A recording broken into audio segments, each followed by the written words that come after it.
ৰিহাৰ্চলৰ মাজতে আমাৰ অসমৰ যিজন ব্যক্তি আহিব বুলি কৈছিলোঁ তেওঁ আহি ইয়াতে উপস্থিত হৈছেহি আৰু আহিব আৰু মই ওচৰলৈ মোবাইলটো নিনিও আহিলেতো মই দেখামেই আমি এতিয়া ৰাখোঁ অকণমান সামৰণি দি দিছোঁ কিয়নো তেওঁ আহিছে যেতিয়া তেওঁকতো আদৰণি জনাব লাগিব কিয়নো অসমৰ পৰা আহিছে যিমানে যি নহওক তেওঁক আমি ধুনীয়াকৈ আদৰ দিম তেওঁ আহি পালেহি দিনতে আহি পালেহি আৰু এতিয়া আমাৰ ৰাসৰ ৰিহাৰ্চলত এতিয়া আহিছে আপোনালোকক দেখাই আছোঁ চাই থাকক হা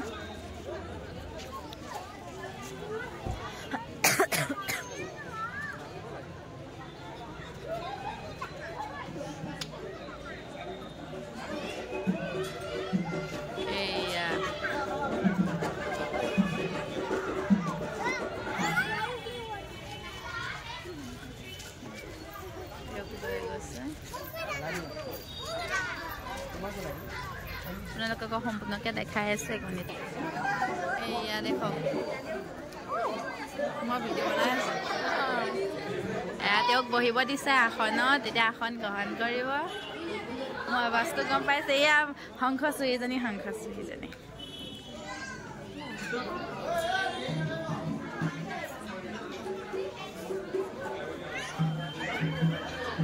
প্ৰসাদ খাই আছোঁ এইফালে নাচি আছোঁ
লগতে আমাৰ অৰুণ হাজৰিকা আছে, অৰুণ দা আছে। এতিয়া আহিবা মই সৰু সৰুকৈ কৈছোঁ অকণ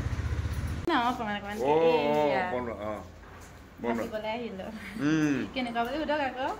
হায়দৰাবাদতো ভালেই লাগিছে। হায়দৰাবাদৰ সেইখিনি মানুহ ইয়াৰ লোকেল মানুহখিনি বৰ শান্ত মানুহখিনি ভাল আৰু মানুহখিনি মানে নিজৰ নিজৰ কামত থাকে। কোনে কি কৰিছে সেইটো বৰ বেছি গুৰুত্ব নিদিয়ে। সেইকাৰণে ভাল লাগে, নিজৰ কৰ্মত মানে বেছি ব্ৰতী হৈ থাকে। সেইকাৰণে ভাল লাগিছে। আৰু এতিয়া অকণমান পিছত ফুৰিবলৈ যাম, চাৰমিনাৰ ফালে যাম আৰু সময় পালে চাগে ফিল্ম চিটিৰ ফালে পাক এটা মাৰিম বুলি ভাবিছোঁ। আৰু অহাকালিতো ৰাস আছে, গতিকে কাইলৈতো আৰু ক'তো যাব নোৱাৰিম, ৰাস কৰিব লাগিব, হয়নে? তোমালোকক থাকিবাই যেতিয়া ভাল লাগিব। আৰু মহাৰাস কৃষ্ণ কৃষ্ণ